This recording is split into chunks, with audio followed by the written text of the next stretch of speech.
Cara berpura-pura miskin untuk menjadi kaya. Untuk teman-teman yang mungkin ngerasa kok susah banget sih ngumpulin duit, kok susah banget sih buat kaya, mari kita bahas kebiasaan-kebiasaan berpura-pura miskin buat jadi kaya, dan kenapa kita perlu ngelakuin itu. Tapi sebelum itu, mari kita mulai dari seseorang yang bernama Dave Ramsey, salah satu guru finansial Amerika yang bilang gini. Kita tahu riset tentang orang kaya ada dua hal utama yang bikin mereka mencapai kekayaan mereka. Dua hal pokok itu adalah mereka yang rajin investasi di rencana pensiunan mereka, pakai saham yang tumbuh bagus, dan mereka lunasi kredit rumah mereka.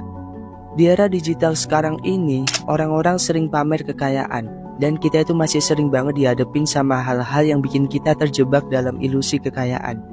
Banyak kekayaan yang gak sesuai kenyataan. Tapi di video ini gimana jadinya kalau ternyata kekayaan realistis itu bisa didapatkan dengan kesederhanaan dan hidup hemat. Hari ini gue mau nunjukin saran-saran dari Dave Ramsey tentang gimana pura-pura miskin itu bisa bantu kita buat jadi kaya raya. Menurut penelitian dari National Endowment for Financial Education, ada angka yang bikin kaget tentang kekayaan, yaitu berkelanjutan dan ilusi seputar itu. Yaitu hampir 70% orang yang tiba-tiba dapat duit, tapi akhirnya kehabisan duit hanya dalam beberapa tahun aja. Paradoks ini sering banget dibahas Dave Ramsey.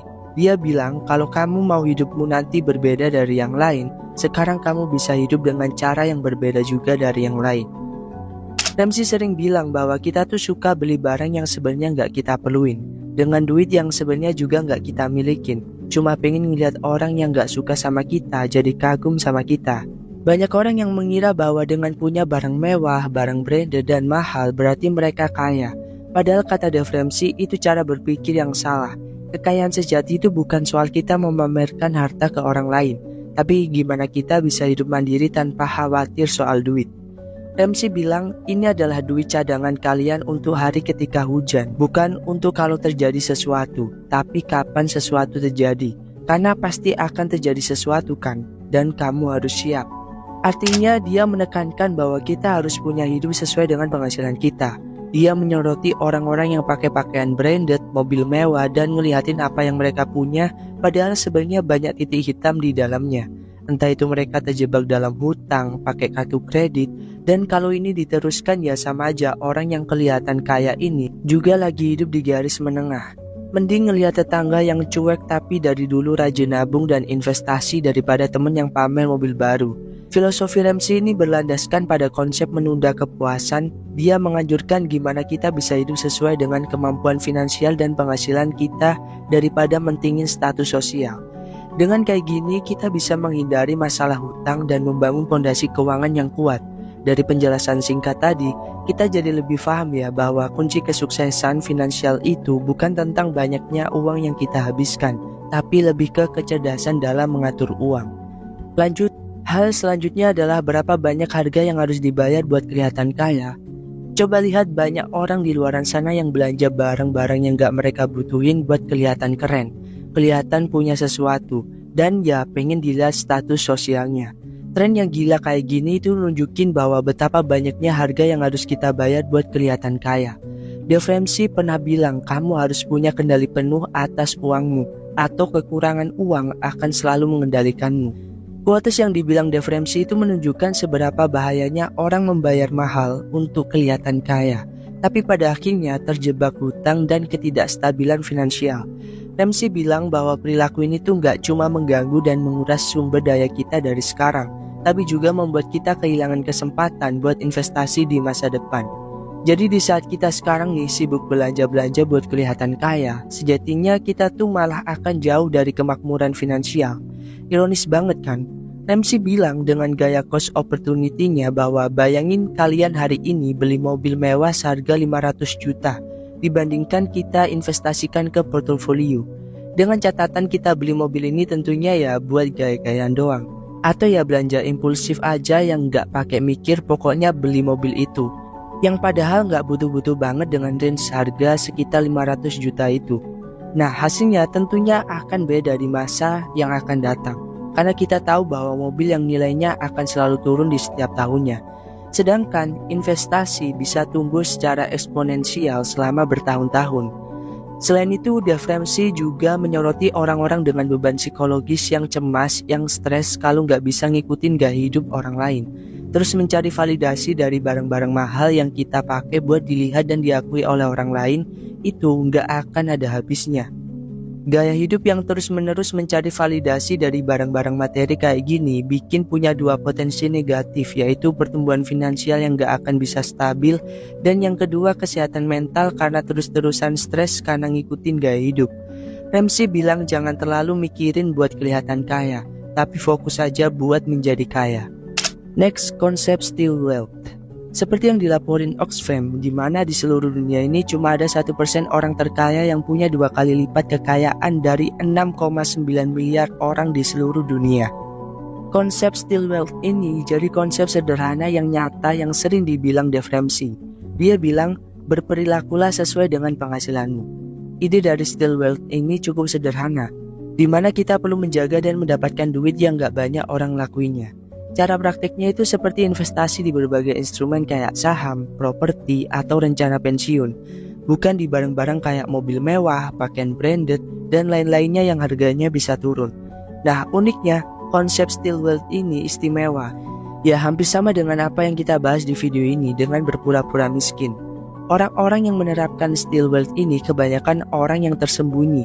Dia hidup sesuai kebutuhan dan penghasilan, tapi diam-diam fokus merencanakan masa depan seperti investasi dan lain-lainnya. Jadi bukan tipe orang yang lebih mentingin buat kelihatan kaya dengan membeli barang-barang mewah. Makanya gak jarang kalau lo nemuin orang yang sederhana, tapi ketika lo berkomunikasi dengan mereka, contoh ngomongin finansial, dan mereka paham banget, dan pemikirannya itu bagus banget. Bisa jadi mereka sedang ngelakuin yang namanya still wealth ini. Nah, cara ini gak cuma bisa nganterin kita buat menuju finansial yang stabil, tapi juga bisa mencegah kita dari pencurian atau kecemburuan sosial.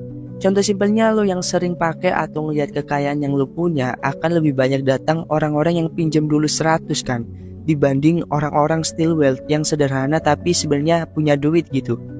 Dave Ramsey meyakinkan bahwa konsisten menerapkan hal ini, kita jadi lebih fokus tentang seberapa pemasukan yang akan kita raih.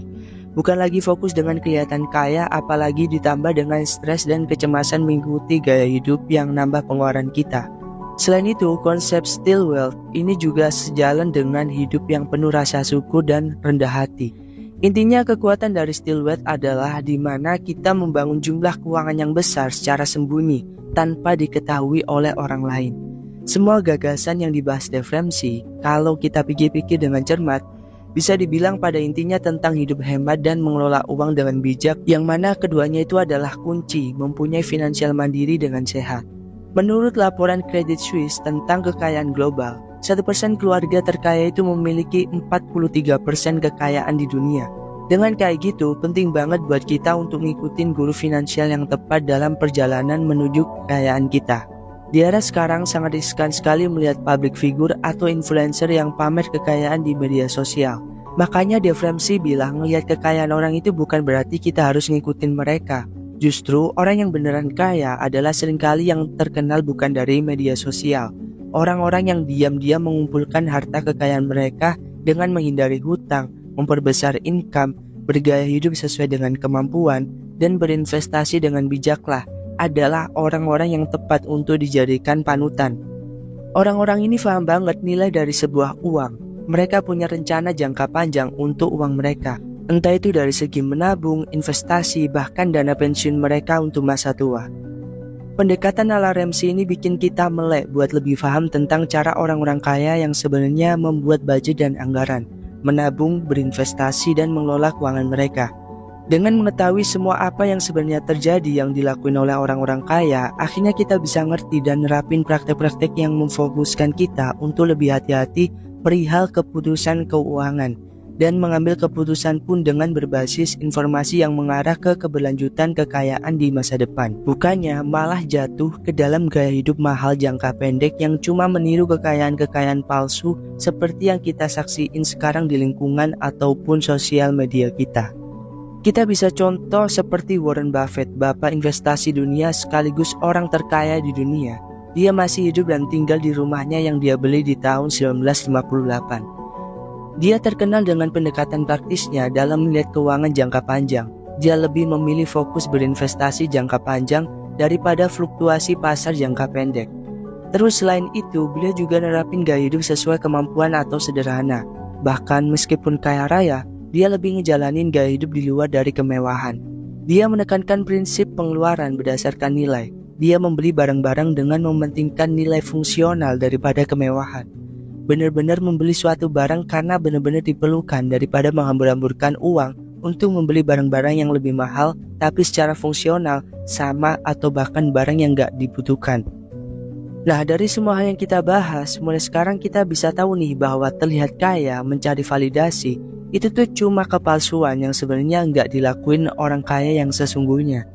Kita bisa mulai mencoba buat hidup normal senormal-normalnya dengan hidup sesuai dengan kemampuan dan penghasilan kita untuk kita bisa spare uang lebih buat menuju keputusan finansial seperti tabungan, untuk investasi, untuk pensiun dan lain-lainnya yang jangka panjang. Gak penting banget buat mencari validasi, tapi di satu sisi di masa depan kita kelaparan dan masih bingung soal cari duit padahal umur udah renta dan gak mampu lagi fisiknya. Emang bersakit-sakit dahulu dan bersenang-senang kemudian itu benar-benar nyata dan bisa diterapin di kehidupan finansial kita. Nah, itu dulu pembahasan di video kali ini. Kalau lo suka sama channel Uang Krebs ini, jangan lupa subscribe, like, share dan komen dan dukung terus channel ini karena kita akan mengupayakan untuk upload setiap hari buat bagiin tips untuk kalian. Sekian, gua Jody, sampai ketemu di video selanjutnya. See you.